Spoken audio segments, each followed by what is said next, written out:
Question है the iron third oxide Fe2O3 react with CO to give iron and CO2। ये reaction दे रही है Fe2O3 plus 3CO से 2Fe3CO2 बना।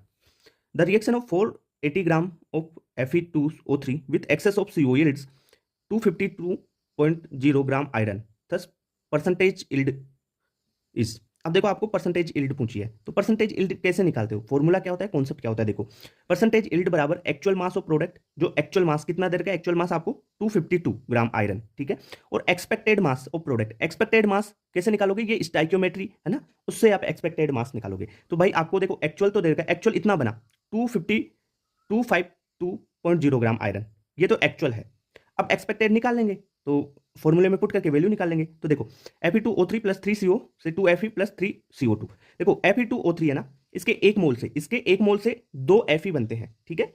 अब Fe2O3 का मास कितना देर का, देखो 480 ग्राम, तो 480 ग्राम बटा Fe2O3 का मोलर मास कितना होता है 160, तो 160 से डिवाइड करेंगे तो इसके मोल आ जाएंगे, मोल आ गए 3 मोल। तो इसके एक मोल से आयरन के Fe के 2 मोल बनते हैं, तो यहां पर 3 मोल है 480 ग्राम के, तो 3 मोल से कितने बनेंगे आयरन के 6 मोल।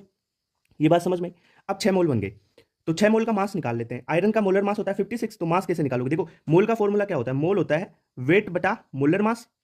तो मास निकालने के लिए आप क्या करोगे, जो मोल है उसको मोलर मास से गुणा कर दो तो वेट आ जाएगा। तो वेट यानी मास निकालना है, 6 × 56 कर दिया। 56 क्या है, मोलर मास ऑफ आयरन है, तो ये आ जाएगा मास 336।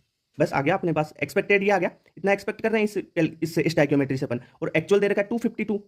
तो परसेंटेज यील्ड क्या हो जाएगी, परसेंटेज यील्ड बराबर 252 बटा 336 इंटू 100, तो ये आ जाएगा 75%। भाई यही तो फॉर्मूला लगा है परसेंटेज यील्ड का, ये फॉर्मूला पता होना चाहिए, तब आप ये क्वेश्चन कर पाओगे। ओके, तो करेक्ट आंसर क्या हो गया, थर्ड हो गया आपका।